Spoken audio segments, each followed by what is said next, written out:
Hello मेरे lovely people, कैसे हैं आप लोग। मुझे पता है आप लोग बहुत अच्छे हैं। मेरी स्टोरीज इतना पसंद कर रहे हैं, इसके लिए थैंक यू सो मच। अगर आप नए हैं तो जल्दी से चैनल को सब्सक्राइब कर लीजिए और स्टोरी पसंद आए तो लाइक कीजिए, शेयर कीजिए। आपका एक सब्सक्राइब मेरे लिए बहुत कीमती है। चलिए आज की स्टोरी स्टार्ट करते हैं। आज की स्टोरी है किले का रहस्य। ये बात है असीरगढ़ के एक किले की। कुछ दोस्तों ने उस किले में घूमने का प्लान तैयार किया और सबको शाम को आने को कहा। ये दो दोस्त ने प्लान किया कि हम शाम 7 बजे यहाँ पर मिलेंगे और अंदर जाएंगे।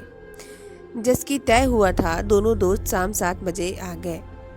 शाम के समय यह किला बंद कर दिया जाता था, सो अब तो यहाँ ताला लगा हुआ है और हम दो दोस्त ही हैं यहाँ पर और कोई नहीं।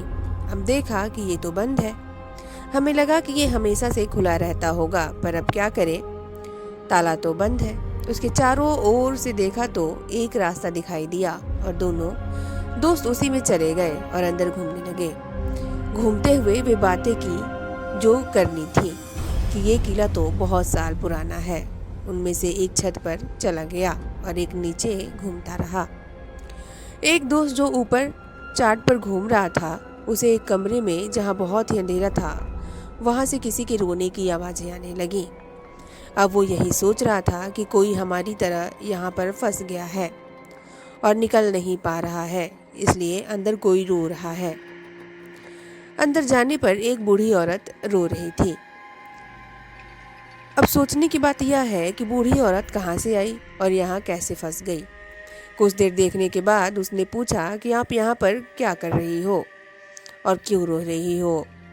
उसकी बात सुनकर बूढ़ी चौंकी और कहा कि तुम मुझे सुन सकते हो। तो उस दोस्त ने कहा, हाँ मैं सुन सकता हूँ, नहीं कि बिल्कुल देख भी सकता हूँ। समझ में तो आ गया कि ये कोई आम औरत नहीं है, बल्कि कोई आत्मा है। वो डरावनी बिल्कुल भी नहीं लग रही थी और डर भी नहीं लग रहा था। तब सोचने की बात थी कि अब तक और किसी ने इसे महसूस क्यों नहीं किया था। बूढ़ी औरत ने अपने पास बुलाया और कहा कि तुम्हें कोई नुकसान नहीं होगा, तुम्हें डरने की कोई ज़रूरत भी नहीं है। बहुत साल हो गए मुझे आवाज़ लगाते हुए, पर किसी ने मुझे अभी तक नहीं सुना। तुम ही हो जिसने पहली बार मुझे देखा और सुना है। बूढ़ी औरत ने कहा कि मेरा नाम इंदुमती है, यहाँ के राजा की छोटी रानी हूँ। एक दिन बड़ी रानी ने मुझे धोखे से विष दे दिया और इस बात की खबर राजा को इस प्रकार दी कि रानी की मृत्यु सांप के काटने से हुई है। सो राजा को कभी पता ही नहीं चला कि उस दिन क्या हुआ था।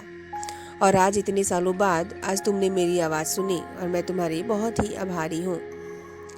ये सब सुनकर उस दोस्त के रोंगटे खड़े हो रहे थे कि और डर भी बढ़ता ही जा रहा था उसकी बात सुनकर। पर और कुछ नहीं, बूढ़ी औरत ने कहा कि ये राज बताने के लिए मैं अभी तक जिंदा हूँ, शायद अब मुक्ति मिल जाएगी। और बूढ़ी औरत वहाँ से गायब हो गई।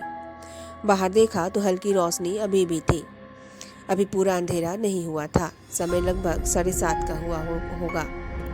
मेरे दोस्त ने आवाज़ लगाई और मैं छत पर बेहोश पड़ा था और सर पर चोट आई थी।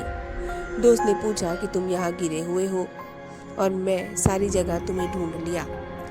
क्या हुआ था और अपने दोस्त को सारी बात मैंने बता दी, पर उसे मुझ पर कोई विश्वास नहीं था और हम दोनों घर की ओर वापस चल दिए। पता नहीं ये कोई सपना था या कोई सच्चाई, बस सोचते ही वो वाक्य सामने आ जाता है। पता नहीं कि इस दुनिया में कौन सी और कितनी ऐसी सच्चाई छुपी हुई है, कौन जाने। आप लोगों को ये स्टोरी कैसी लगी प्लीज़ कमेंट करके ज़रूर बताइएगा। स्टोरी पसंद आए तो लाइक कीजिए, शेयर कीजिए, चैनल को सब्सक्राइब करना ना भूलिएगा। Thank you so much.